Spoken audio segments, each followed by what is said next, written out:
कहानी के शुरू में हम एक आदमी ली मैन को देखते हैं जो अपनी दोस्त के साथ बैंकॉक शहर में रहा करता था। वो दोनों ही पेंटर्स हैं। वो पेंटिंग्स बनाने का काम बहुत अच्छे से करते थे। ये वान तो अपना दिमाग लगाकर बहुत ही अच्छी पेंटिंग्स बनाया करती थी, पर ली उससे भी ज्यादा तेज था। वो हर मशहूर पेंटर की नकल कर लिया करता था। उसका दिमाग इन कामों में बहुत अच्छा था। वो किसी भी पेंटिंग को देखकर उस जैसी ही पेंटिंग बना लेता था। हालांकि उसकी पेंटिंग्स को एग्जीबिशन नुमाइश में भी हिस्सा नहीं मिलता था, क्योंकि सबका कहना ये था कि उसकी बनाई गई पेंटिंग्स किसी और की नकल होती हैं। एक दिन वो शाम को जब घर जाता है तो वो युवान और उसके मैनेजर की बातों को सुन लेता है, जहाँ पर मैनेजर युवान से कहता है कि तुम अगर कामयाब होना चाहती हो तो तुम ली के साथ काम करना छोड़ दो, क्योंकि उसके बारे में सब यही जानते हैं कि वो नकल करके पेंटिंग्स बनाता है। पर वो जवाब देती है कि मैं ली के साथ काम करना नहीं छोड़ सकती। अगर तुम जाना चाहते हो तो चले जाओ।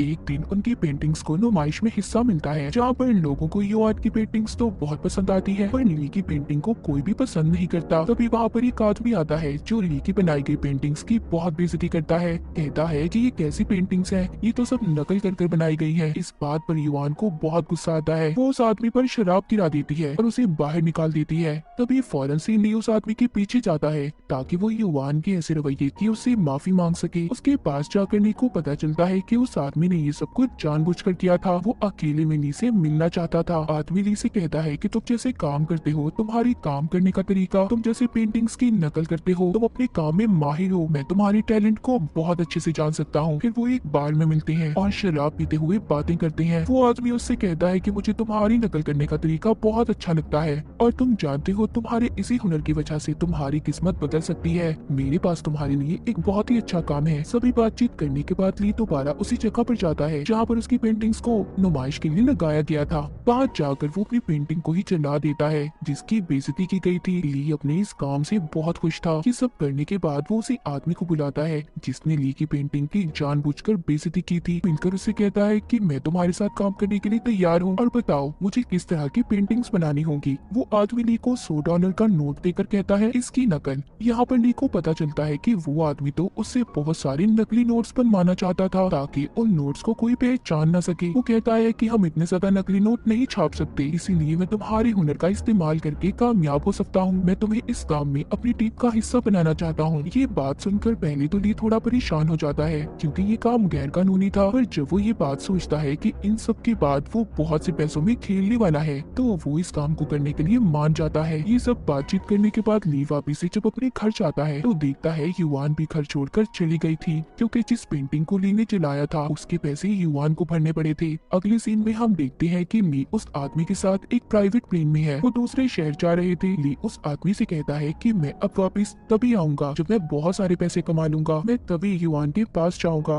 उस प्लेन में उस आदमी के साथ उसकी और भी साथी थी जो नकली नोट को प्रिंट यानी छापने और बेचने का काम करेंगे। यहाँ पर सबसे अहम काम ये था कि नोट्स को प्रिंट करना। अगर इनके पास अच्छे से अच्छा प्रिंटर भी होता तब भी ये नोट्स में बनी बारीक लाइन को सही तरह से प्रिंट नहीं कर सकते थे। तो यहाँ पर आता है काम ली का, जो हर बारीक लाइन की भी नकल कर सकता था। और दूसरा काम था कि ऐसी पेपर कागज का इस्तेमाल जिस पर आसानी से कोई खराश ना सके। उस पेपर की खासियत ये होगी जब भी उस पर नीली स्याही वाली पेन से लिखा जाता तो वो उस स्याही को भी पीले रंग में बदल देता था। और इसी तरह बैंक में काम करने वाले लोग भी नकली नोट को अलग करते हैं। अब उस आदमी को वो कागज भी मिल गया था जिस पर उसने नकली नोट्स को बनवाना था। अब ली का काम यहाँ पर शुरू हो जाता है। वो कई दिन तक नकली नोट्स की नकल बनाने में लगा रहता है। वो नोट्स पर बनी छोटी से छोटी चीज को बहुत अच्छे से बनाता। ली एक लाइन को भी नहीं छोड़ता। नोट पर तस्वीर बनाना, उस तस्वीर को फिर आर पार देखना बहुत ही मुश्किल काम था। वो सब यहाँ पर इस काम के लिए चाइनीज तरीके का इस्तेमाल करते हैं। वो नोट की बनी हुई पेंटिंग को एक मशीन के दरमियान में रखते हैं। उसके इर्द गिर्द दो पेपर्स को रखकर जैसा चाहते थे उनका काम बिल्कुल वैसा हो जाता है।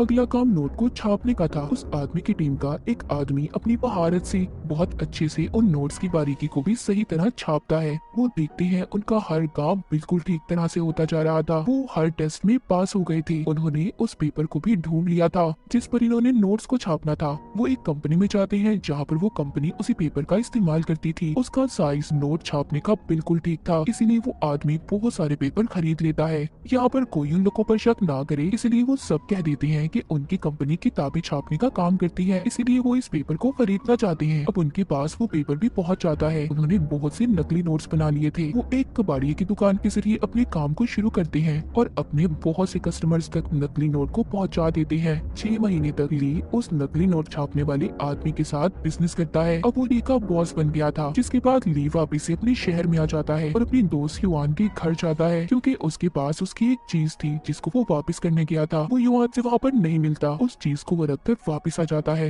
ये सब देखकर वो आदमी ली से कहता है कि तुम तो बहुत डरपोक हो, तुम एक लड़की से डर गए, देखो मेरी हिम्मत। वो अपनी हिम्मत दिखाने के लिए वहाँ पर पुलिस ऑफिसर पर गोली चला देता है। वो ली को भी गोलियां चलाने का कहता है, पर वो तो डरा हुआ था, इसलिए डर की वजह से गोली नहीं चलाता। पर उस आदमी ने सभी पुलिस वालों को मार दिया था। पर यहाँ पर ली की आंखों के सामने जो कुछ भी हो रहा था, वो इस वजह से बहुत ज्यादा परेशान था। ली अब सोचने लगा था कि उसका बॉस कितना पागल इंसान है, जो बिना वजह किसी की भी जान नहीं सकता है। वो सोचता है कि वो तो बस इसके साथ मिलकर काम करना चाहता था। इन सब चीजों से ली बहुत ज्यादा परेशान हो गया था। इसके बाद हम कहानी में एक और आदमी को देखते हैं, जो पुलिस ऑफिसर था, जो नकली नोट्स की जांच पड़ताल किया करता था। उस ऑफिसर को इसलिए बुलाया गया था क्योंकि पुलिस को ये बात पता चली थी कि शहर में पिछले कुछ वक्त से बहुत से नकली नोट्स छापे जा रहे हैं। वो ऑफिसर इन सब बातों के बारे में पता करने के लिए शहर की सबसे बड़ी ऑफिसर से मिलता है। वो दोनों अपनी असली पहचान छुपाकर नकली नोट्स ढूंढने के मिशन पर लग जाते हैं। बहुत सारे लोगों से मिलने के बाद उन्हें आखिरकार उस आदमी से मिलने का मौका मिल ही जाता है, जिसके साथ ली काम किया करता था,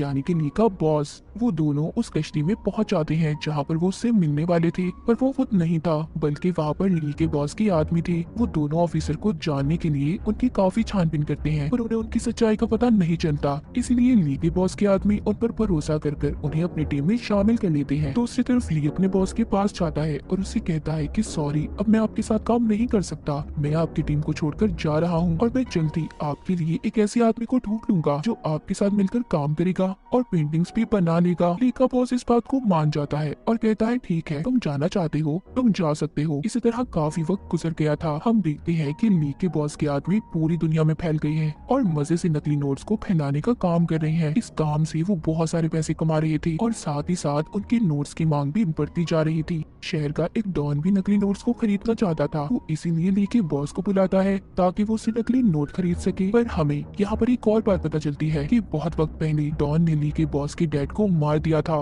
ली का बॉस यहाँ पर नकली नोट तो डॉन को देने आया था, पर वो उसे मारना भी चाहता था। वो अपने डैड की मौत का बदला लेने आया था, इसलिए यहाँ पर वो ली को भी अपने साथ ले आता है और कहता है कि तुम्हारी जैकेट में जो बॉम्ब है उसे चला दो। लेकिन बेचारा डरा हुआ ली ऐसे करने से मना कर देता है। पर कुछ देर के बाद बाहर खड़ी कार में बहुत बड़ा धमाका हुआ था। तभी वहाँ पर गोलियां चलना भी शुरू हो जाती हैं। इस धमाके में डॉन और उसके सभी आदमी मारे गए थे, लेकिन इस धमाके में एक लड़की बच जाती है जो डॉन के साथ काम किया करती थी। वो डॉन को नोट्स असली है या नकली इस बात के बारे में बताया करती थी। वो लड़की भी अब ली और उसके बॉस के साथ मिलकर काम करने लगी थी। इस तरह ली की उस लड़की के साथ काफी अच्छी दोस्ती भी हो जाती है। ली के बॉस को काम करते काफी वक्त गुजर जाता है। अब वो लोग अपने काम से लंबी ब्रेक लेते हैं, यानी कि उन लोगों ने अपने काम को कुछ वक्त के लिए रोक दिया था। ली दोबारा से अपने शहर में अपने बॉस के साथ वापस आ गया था। वो युआन के घर जाता है। वो देखता है युआन एक बहुत ही मशहूर पेंटर आर्टिस्ट बन गई थी। उसने अपनी 1000 से ज्यादा पेंटिंग्स को बेच दिया था। लेकिन जब ली को ये बात पता चलती है कि युआन ने मंगनी करनी है और वो बहुत जल्दी शादी करने वाली है, तो उसे बहुत दुख होता है। उसका बॉस कहता है कि तुम अगर युआन को इतना पसंद करते हो तो तुम्हें उसके लिए लड़ना होगा, तुम उसे बताओ कि तुम उसे कितना पसंद करते हो। ये सब कहने के बाद बॉस ली को अपने साथ ले जाता है जहाँ पर शिप पर उन्होंने मीटिंग करनी थी। पर साथ ही ली के बॉस को उस ऑफिसर का भी पता लग गया था जो इनकी टीम में शामिल होकर खुफिया तौर पर छानबीन कर रहा था। ली के बॉस को यहाँ पर एक और बात पता चलती है कि उनके पीछे पुलिस इस वजह से लगी हुई है क्योंकि उनकी टीम के आदमी ने असूल को तोड़ा था, जो नोट छापने का काम किया करता था। उसने नकली नोट से एक घड़ी खरीदी थी और उसी की वजह से पुलिस इनके पीछे थी। ली का बॉस उस आदमी को पकड़ लेता है और साथ ही ये भी कहता है कि तुम्हें और तुम्हारी फैमिली को अब मरना होगा क्योंकि तुम्हारी वजह से हम सब मुसीबत में हैं। तुमने हमारे काम के असूलों को तोड़ा है। वो आदमी बहुत मिन्नतें करता है कि उसे ना मारे, उसे छोड़ दें। यहाँ पर ली भी उस आदमी को बचाने की कोशिश करता है पर बॉस उसे भी पीछे कर देता है। बॉस उसे मार देता है। ली का बॉस उस ऑफिसर से मिलता है जो खुफिया तौर पर इनकी छानबीन कर रहा था, पर वो ऑफिसर नहीं जानता था कि इन्हें उनकी सारी सच्चाई पता चल गई है।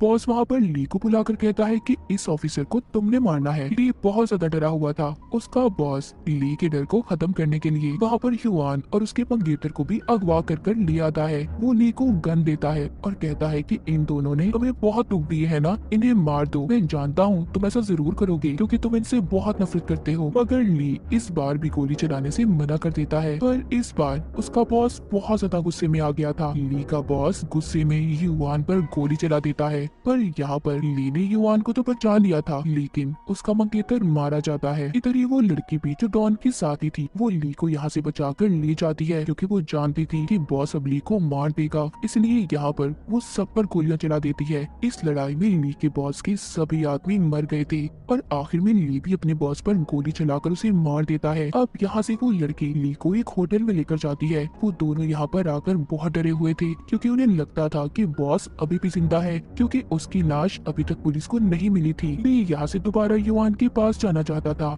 ये देखने की वो ठीक है या नहीं, पर वो लड़की यहाँ पर ली को जाने से बहुत रोकती है। वो कहती है मत जाओ, तुम्हारी जान को खतरा हो सकता है, पर ली नहीं रुकता और वो चला जाता है। जाते हुए रास्ते में ली ने एक गलती कर दी थी। वो एक नकली नोट को चला देता है, जिस वजह से पुलिस ने भी अब उसे पकड़ लिया था। उसे पुलिस स्टेशन ले जाया जाता है जहाँ पर पुलिस उससे पूछताछ करती है, पर ली उन्हें कुछ नहीं बताता क्योंकि वो बहुत ज्यादा डरा हुआ था। वो जानता था कि अपने बॉस के बारे में वो पुलिस को कोई भी बात बताएगा तो उसका बॉस उसे मार देगा, इसीलिए ली पुलिस को कुछ भी नहीं बताता। कुछ दिन बाद ली से मिलने युआन आती है। वो भी उसे सब सच बताने का कहती है और उससे ये भी वादा करती है कि वो उसे यहाँ से छुड़ा ले जाएगी। यहाँ पर पुलिस और ली के दरमियान में ये बात तय होती है कि अगर वो पुलिस को सब कुछ बता देगा तो पुलिस उसे छोड़ देगी। ली ये फैसला करता है कि पुलिस को वो सब कुछ सच बता देगा। वो अब यहाँ पर अपनी पुरानी जिंदगी के बारे में बताता है कि कैसे वो अपने बॉस से मिला, कैसे उन लोगों ने नकली नोट्स बनाने का काम किया और कैसे उसने पहली मर्तबा अपनी आंखों के सामने किसी आदमी को मरते हुए देखा। अपने बॉस के बारे में सब कुछ बता देता है। उसने उसकी तस्वीर भी बनवा दी थी और साथ ही साथ उस लड़की की भी जो पहले डॉन के लिए काम किया करती थी। पुलिस हर जगह उन दोनों की छानबीन और उन्हें ढूंढने में लग जाती है। जो पुलिस ऑफिसर ली के बॉस को ढूंढ रहा था तभी वो देखता है वैसे ही शक्ल का आदमी पुलिस की यूनिफॉर्म पहने फिर रहा था। तभी पुलिस वाले उसे पकड़ लेते हैं, पर छानबीन करने के बाद पता चलता है कि वो आदमी तो कब से पुलिस के लिए काम कर रहा था। तो ये ली का बॉस कैसे हो सकता है? पर बिल्कुल इस पुलिस वाले की शक्ल का आदमी ही ली का बॉस भी था। और यहाँ पर अब हमें पता चलता है इस कहानी का असल राज। ली और उसका बॉस दोनों एक ही आदमी थे, यानी कि ली ने अपने ही दिमाग में एक ऐसे इंसान की कहानी को बनाया था जो नकली नोट बनाने का कारोबार किया करता था ताकि वो कभी ऐसे सच का सामना ही न कर सके कि वो एक बुरा इंसान है, यानी कि नकली नोटों का कारोबार ली ही कर रहा था। उसने अपने आप को सबके सामने बहुत ही सीधा इंसान बनाकर पेश किया, यानी कि जब भी कहानी में बॉस ने गलत काम किया वो कोई और नहीं बल्कि ली ही किया करता था। वही अब तक सबको मार रहा था। यहाँ पर एक और हैरान कर देने वाली बात सामने आती है कि जब जेल में ली को युआन छुड़वाने आई थी और उसने ली से ये भी कहा था कि सब सच बता दो, वो लड़की युआन नहीं बल्कि जो डॉन के साथ काम करती थी। वो लड़की ली को बहुत पसंद करती थी, पर जब डॉन के घर धमाका हुआ तो उस धमाके में उस लड़की का चेहरा खराब हो गया, इसीलिए उसने अपने चेहरे की सर्जरी करवाकर अपना चेहरा युआन जैसा बनवा लिया और इसीलिए वो जेल में आई थी सिर्फ ली को बचाने के लिए। इसके बाद प्रेजेंट यानी कि मौजूदा वक्त में हम ली और उसी लड़की को देखते हैं जिसका चेहरा अब युआन जैसा था। वो युआन बनकर अपनी जिंदगी गुजार रही थी। जो वो लड़की उससे पूछती है कि तुम मुझे पसंद करते हो, वो कहता है नहीं, मैं सिर्फ असली युआन से प्यार करता हूँ। अगले दिन ये दोनों कश्ती में शहर से दूर जा रहे थे ताकि इन दोनों को कभी भी पुलिस ना पकड़ पाए। यहाँ पर रास्ते में वो लड़की बताती है कि मैं घंटों से कश्ती को यहीं पर घुमा रही हूँ, हम अभी भी इस शहर में है। वो कहती है ली, अगर तुम मेरे नहीं तो किसी के नहीं, मैं तुम्हें और खुद को मार लूंगी। तभी पुलिस ने भी उनका पीछा करते उन्हें यहाँ पर घेर लिया था, मगर उनकी कश्ती में यहाँ पर धमाका होता है। उस धमाके में ली और वो लड़की दोनों मर गए थे। आखिर में हमें दिखाया जाता है कि पुलिस वाले युआन के पास जाते हैं। जब युआन ली की तस्वीर देखती है तो उसे याद आता है कि ली तो उसका पड़ोसी था। यहाँ पर पता चलता है कि ली और युआन के दरमियान में कभी कोई रिश्ता ही नहीं था। ली ने सारी कहानियां अपने दिमाग में खुद ही बनाई हुई थी कि वो युआन को पसंद करता है। युआन से तो कभी उसका कोई रिश्ता ही नहीं था। और इसी के साथ ही कहानी यहीं पर खत्म हो जाती है।